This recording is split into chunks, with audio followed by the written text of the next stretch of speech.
2 کھلے ہوئے اور دو چھپے ہوئے دریا دیکھے۔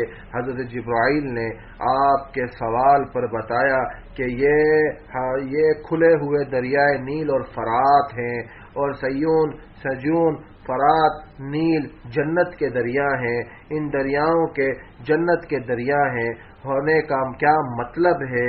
اللہ تعالیٰ ہی ہر چیز کو بہتر جانتے ہیں۔ علماء کرام اس کی متعدد تشریحات کرتے ہیں، لیکن الفاظ حدیث کے ظاہر سے یہ معلوم ہوتا ہے، اکثر علماء نے اس کی یہی تشریح کی ہے کہ ان دریاؤں کا اصل چشمہ جنت ہی کا کوئی دریا ہے۔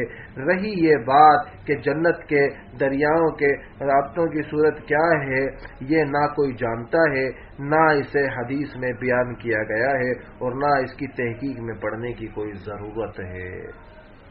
کہتے ہیں نا کھجی جنت کا پھل ہے۔ اب کھجی دنیا میں ڈھونڈنے لگ جاؤ، کون سی کھجی جی؟ پاکستان کی، جاپان کی، سعودیہ کی، انڈونیشیا کی، انڈیا کی، کہاں کی؟ بھئی کھجی جنت کا پھل ہے، کھلا کا پھل ہے، جنت کا پھل ہے، اللہ نے بنایا اسے۔ ہر چیز کو اللہ نے بنایا، پر یہ جنت کا پھل ہے۔ انجیر جنت کا پھل ہے، زیتون جنت کا۔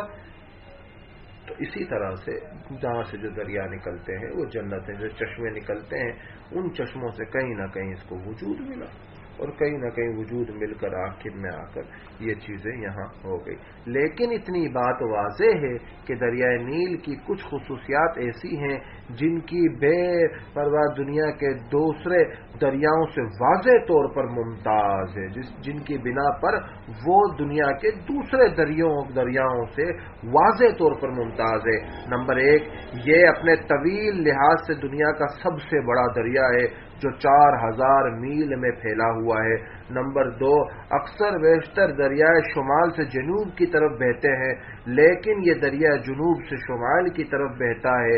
نمبر 3، یہ بات ہزارہ سال تک محققین کے لیے ایک معمہ بنی رہی کہ اس کا منبع کہاں ہے۔ علامہ مکرزندی رحمۃ اللہ علیہ نے الخطاط میں اس عنوان پر 12 صفحات لکھے ہیں۔ اس میں مختلف آراء اور روایتیں ذکر کی ہیں جس سے کسی نیچے پر پہنچنا ممکن نہیں۔ انسائکلوپیڈیا اور برٹرانٹیکا یعنی کہ انٹارکٹیکا کے ایک علاقے کو ہی کہا جاتا ہے، اس کے مابین میں دریافت کی صدیوں طویل تاریخ بیان کی گئی ہے۔ بالآخر جو نظریہ مقبول عام ہے وہ یہ کہ یہ دریا باقاعدہ جھیل وکٹوریہ سے نکل رہا ہے، لیکن برانٹینا کا معاملہ نگار لکھتا ہے کہ یہ بات اس معنی میں تو درست ہے کہ وکٹوریہ جھیل پانی کا سب سے بڑا ذخیرہ ہے جہاں سے نیل نے اپنے 4000 میل سفر کا آغاز کیا، لیکن اگر منبع سے مراد سرچشمہ لیا جائے تو سوال یہ ہے کہ وکٹوریہ جھیل کا پانی کہاں سے آ رہا ہے؟ وکٹوریہ کا یہ پانی مہیا کہاں کرنے والا ذرائع متعدد کیا ہیں؟ اس کو پانی کہاں سے مل رہا ہے؟ اس میں سے اب تک جراد کی وادی کی نیل کا آخری سرچشمہ قرار دیا گیا ہے۔ ابھی تک اس کے سروے کا کام پوری طرح مکمل نہ ہو سکا، اس لیے وکالۂ نگار کے الفاظ میں جغرافیائی تحقیق کے مسائل میں نیل کے منبع کے مسئلے کے سوا کوئی مسئلہ نہیں جس نے اتنے طویل عرصے تک انسانی تصوریات اور اتنی شدت کے ساتھ اثر ڈالا ہے۔ مدعا تو اصل یہ ہے کہ یہ پانی بھی کہیں سے تو آیا، اور وہ پانی عرش عظیم سے نکلنے والے چشمے ہیں۔ اگر انسان اتنی 1000 سال کی تحقیق اور ریسرچ کے بعد دنیا میں اس دریا کا آخری سرسوف صدیقین کے ساتھ دریافت نہیں کر سکتا تو صادق اور مصدق اللہ کے نبی علیہ الصلوۃ والسلام نے جنت کے ساتھ اس کے جس رابطے کی نشاندہی فرمائی ہے، اس کا ٹھیک سراغ کون لگا سکتا ہے؟ کیونکہ انسان کی عقل اتنا آگے نہیں سوچ سکتی۔ جہاں میرے نبی کو لے جا کر سیریں کرائی گئی ہوں، میرے نبی کو لے جا کر گھمایا گیا ہو، اور جیہون، فرات اور نیل۔ حضرت ابو ہریرہ فرماتے ہیں کہ جناب رسول اللہ صلی اللہ علیہ وسلم نے ارشاد فرمایا، سیون، جیہون، فرات، نیل سب دریا جنت کی نہریں ہیں۔ سب دریا جنت کی نہریں ہیں، یہ وہاں سے لائی جاتی ہیں۔ مغرب سے آگے ایک اور زمین، مغرب سے آگے ایک اور زمین، حضرت اون بن ابی راشد رحمت اللہ علیہ فرماتے ہیں اللہ تعالیٰ کی ایک سفید زمین ہے، وائٹ زمین ہے، اس کا نوار اور سفیدی مغرب شمس کے پیچھے ہے، اس میں ایسی مخلوق ہے جن کو اس کا علم بھی نہیں کہ اللہ تعالیٰ کی زمین پر نافرمانی بھی کی جاتی ہے۔ ایک ایسی مخلوق مغرب کے آگے سفید شمس کے پاس کہ جس کو یہ پتہ ہی نہیں ہے کہ دنیا میں کوئی ایسی مخلوق بھی ہے جو اللہ کی نافرمانی کرتی ہے۔ یاجوج ماجوج کی کثرت۔ حضرت عبیدہ بن ابی لبابہ رحمت اللہ علیہ فرماتے ہیں کہ دنیا کے 7 اقلیم میں یاجوج ماجوج 6 اقلیم میں ہے اور باقی سب لوگ ایک اقلیم میں ہیں۔ فائدہ، یاجوج ماجوج بھی ایک قسم کی مخلوق ہے جس کا اس دنیا میں قرب قیامت میں ظہور عروج ہوگا۔ تفصیلی حالات کتاب اعظام آئندہ صفحات میں ملاحظہ فرمائیں۔ حضرت حسان فرماتے ہیں یاجوج ماجوج 2 امتیں ہیں، پھر ان میں ہر امت کے 4 لاکھ امتیں ہیں جن کے افراد کا علم نہیں ہے اور کوئی امت دوسری امت کے مشابہ نہیں ہے۔ ان میں کوئی مرد اس وقت تک نہیں مرتا جب تک کہ وہ اپنی اولاد میں 100 خاندان نہیں دیکھ لیتا، 100 خاندان نہیں دیکھ لیتا۔ یہ اللہ سبحانہ وتعالیٰ کے نظام ہے جو اللہ ہی جانتے ہیں۔ حضرت مغیث بن امرات فرماتے ہیں کہ زمین کی 3 قسمیں ہیں، تائی میں تو نباتات اور بائے نسیم ہے اور نہائی میں سمندر اور ایک تھائی چٹیل میدان ہے، تو اس میں سے کوئی نبات اور نہ ہی باد نسیم اور مخلوق کی بھی 3 اقسام ہیں، ایک تائی مچھلی ہے، ایک تائی چونٹیاں اور ایک تائی باقی مخلوقات ہیں۔ انسان تو دیکھ ہی نہیں سکا اتنی مخلوقات کو۔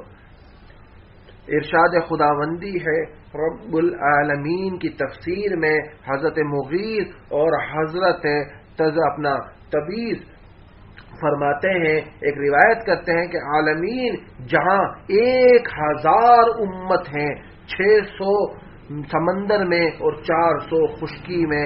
حضرت واحد رحمت اللہ علیہ فرماتے ہیں اللہ تبارک و تعالیٰ کے 18,000 عالم ہیں، جہاں ہیں 18,000 عالم ہیں، یعنی کہ جہاں ہیں، دنیا ان میں سے ایک جہاں ہے۔ اللہ تعالی شانہ نے اس زمین میں یاجوج ماجوج شیاطین جن انسان کے علاوہ 1000 مخلوقات پیدا کی ہیں، 400 خشکی کی، 600 سمندر کی، 600 سمندر کی۔ حضرت ابو عالیہ رحمت اللہ علیہ فرماتے ہیں کہ جن ایک جہاں ہے، انسان ایک جہاں، اس کے علاوہ 18,000 جہاں زمین پر فرشتوں کے اور زمین کے چاروں کونوں میں، ہر کونے میں 4,500 جہاں ہیں۔ اللہ تعالی کو ان اپنی عبادت کے لیے پیدا فرمایا ہے اور اللہ ہی ان کے بارے میں بہتر جانتے ہیں۔ 1000 مخلوقات زمین پر۔ حضرت عمر بن خطاب رضی اللہ تعالیٰ عنہ روایت کرتے ہیں جناب رسول اللہ صلی اللہ علیہ وسلم نے ارشاد فرمایا اللہ تعالیٰ نے زمین میں 1000 مخلوق پیدا کی ہے، ان میں سے 600 سمندر کی اور 400 خشکی کی مخلوقات پیدا کی ہے۔ یہ تو اللہ ہی جانتے ہیں کتنی بڑی مخلوقات ہے۔ بس آخری چیپٹر پڑھ دیتا ہوں، پھر میرے خیال سے بس ختم ہو جائے گا، یہ آخری دن ہے، ہاں بس اس کو ختم کر دیتے ہیں چیپٹر کو۔ اسپین سے آگے غیبی مخلوق۔ امام شبلی رحمت اللہ علیہ فرماتے ہیں اللہ جل شانہ کے بہت سے بندے ایسے ہیں جو اندلس سے آگے رہتے ہیں، جس طرح سے ہمارے اور اندلس کے درمیان انہوں نے اللہ کی نافرمانی کرتے ہوئے کسی مخلوق کو نہیں دیکھا، اس باغ شغم و ہوا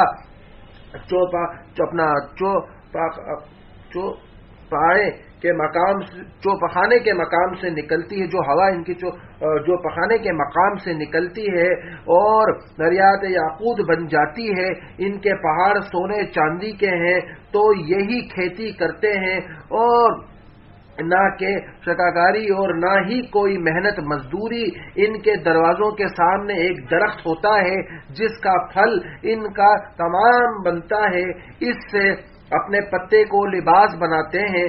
فائدہ اندلس کو اس زمانے میں اسپین کہتے ہیں، یہ ملک افریقہ سے بھی آگے ہے۔ یہاں پر یورپ کا آخری کنارہ ختم ہوتا ہے، اسپین سے آگے سمندر ہے، ہو سکتا ہے اس سمندر سے آگے کوئی غیبی شکل میں مخلوق زمین پر موجود ہو، اللہ تعالیٰ کے بندے عبادت کرتے رہتے ہیں وہ والے۔ یہ بھی ہو سکتا ہے کہ اسپین کے بعد بحر الاوقیانوس شمال کو کراس کر کے بحر الکاہل سے پہلے کی زمین، جس کو آج ریاست ہائے امریکہ، Canada, Brazil, Argentina, Greenland کہتے ہیں، اور مراد وہ زمین کا خطہ بھی ہے جو مذکورہ ملک کے نام سے مشہور ہے۔ علامہ آلوسی رحمۃ اللہ علیہ تفسیر روح المعانی میں اپنے قول کے مطابق جو تقریباً 1.5-2 صدی پہلے دریافت ہوا، اس میں مراد ہو سکتا ہے، مگر اب وہاں جو لوگ رہتے ہیں ان کا اکثر مذہب عیسائیت ہے۔ ممکن ہے اللہ تعالیٰ نے یہاں پر کوئی اپنی منفی مخلوق پیدا کی ہو جو اللہ کی عبادت کرتی ہو، جس طرح سے انسانوں کی نظروں سے فرشتے اور جنات و شیاطین کو منفی رکھا گیا ہے، اب کوئی بھی منفی ہو سکتا ہے اور انسانوں کی سیاکاریوں پر مطلع نہیں ہوتے، انہیں پتہ بھی نہیں کہ کوئی ایسی مخلوق رہتی ہے جو اللہ کی نافرمانی کرتی ہے۔ سورج کون سے شہر میں غروب ہوتا ہے؟ سورج کو ایک سیاہ پانی میں ڈوبتا ہوا دکھائی دیا۔ اس کی تفسیر میں حضرت ابن جریر رحمۃ اللہ علیہ فرماتے ہیں، یہ سیاہ پانی ایک شہر ہے جس کے 12 دروازے ہیں۔ اگر اس شہر والوں کی آوازیں بلند نہ ہوں تو لوگ سورج غروب ہونے کے وقت سورج کی اس جگہ گرنے کی آوازیں بھی سن لیں کہ سورج کیسے غروب ہوتا ہے، کیسے گرتا ہے، کیسے وہ ہوتا ہے۔ یہ تو اللہ سبحانہ و تعالیٰ کی مخلوقات ہیں جو اللہ سبحانہ و تعالیٰ نے چھپا کے رکھی ہوئی ہیں، اور جتنا ہو رہا ہے انسان کو بتا رہے ہیں، جتنا ہو رہا ہے اتنا انسان کو دکھا رہے ہیں، وہ تمام چیزیں کی چیزیں۔ تو یہاں یہ چیپٹر تقریباً تخلیق کائنات کا مکمل ہو گیا ہے۔ آئندہ اگر زندگی رہی تو آدم علیہ السلام اور وسوسوں کے اوپر شروع ہو جائے گا، پھر آگے اس پہ انشاءاللہ تفصیلی گفتگو ہم لوگ کر لیں گے۔ آدم علیہ السلام کے بعد اب جو شروع ہوگا، اب وہ قصص الانبیاء کی طرف نشستیں آ گئی ہیں، تو اب اس کی طرف ہم انشاءاللہ پڑھیں گے کہ وسوسے کیا ہے، نبی کی تعریف کیا ہے، اور رسول کسے کہتے ہیں، وہ تمام چیزوں پر انشاءاللہ۔